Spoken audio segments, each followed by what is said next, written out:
တခါတုန်းကပင်လယ်ခန်းကျေရွာလေးတစ်ရွာမှာ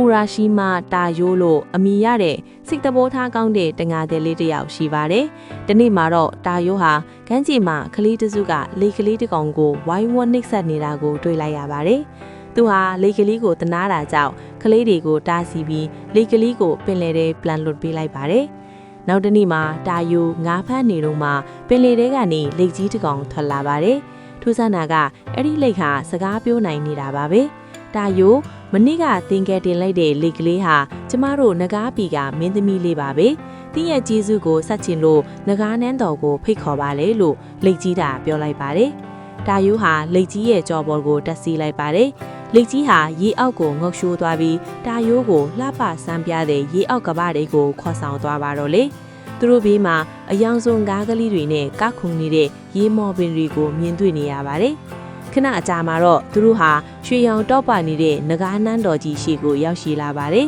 ။အဲ့ဒီမှာလှပချောမောတဲ့မင်းသမီးလေးအိုတိုဟီမာကတာယိုးကိုနှွေးထွေးစွာကြိုဆိုလိုက်ပါတယ်။မင်းသမီးလေးဟာမနီးကသူကဲတင်ခဲ့တဲ့လိတ်ကလေးရဲ့မူလပုံစံပဲထက်ပါတယ်။နန်းတော်ထဲမှာတာယိုးအတွက်ကြီးကျယ်ခမ်းနားတဲ့စားတော့ပွဲကြီးကိုပြင်ဆင်ပေးထားပါတယ်။တာယိုးဟာမင်းသမီးလေးနဲ့အတူထူးဆန်းတဲ့ရေအောက်အစားအစာလေးကိုစားတော့ရင်ငါးကလေးလေးရဲ့ကခုံမှုကိုကြည့်ရှုရင်းအယမ်းကိုပျော်ရွှင်နေခဲ့ပါတယ်။နဂါးပြည်မှာရက်အနှင်းငယ်ချပြီးတဲ့နောက်မှာတော့တာယိုးဟာသူ့ရဲ့ရွာကလေးနဲ့အိုမင်းမစွမ်းဖြစ်နေတဲ့မိခင်ကြီးကိုတတိယလာပါတယ်။မင်းသမီးလေးခမန်းကျွန်တော်ကိုအိမ်ပြန်ခွင့်ပြုပါအောင်လို့တာယိုးကဝမ်းနည်းစွာနဲ့ခွင့်တောင်းလိုက်ပါတယ်။မင်းသမီးလေးကတာယိုးကိုမပြန်စေချင်ပေမဲ့ခွင့်ပြုလိုက်ပါတယ်။မင်းသမီးလေးကလက်ဆောင်အဖြစ်ကြောက်တံမတမားလေးနဲ့စီချဲထားတဲ့တက်တက်လေးတစ်လုံးကိုပေးလိုက်ပါတယ်။ဒီတက်တက်ကိုတစ်အနားမှာအမြဲဆောင်ထားပါ။ဒါပေမဲ့တခုတော့သတိပြုပါ။ဘယ်တော့မှမဖွင့်ကြည့်ပါနဲ့လို့မှာကြားလိုက်ပါတယ်။တာယိုးဟာ